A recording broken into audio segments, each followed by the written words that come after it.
এইগুলো আমরা বাস্তবে দেখি এবং সেই গল্পকে এইরকমভাবে প্রেজেন্ট করলো রাজ চক্রবর্তী 2024-এ দাঁড়িয়ে।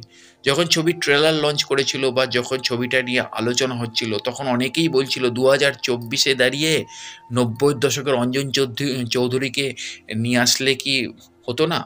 আরে ভাই, এরা এখনো বোঝে না যে এই ব্যাপারটা একই রয়ে গেছে।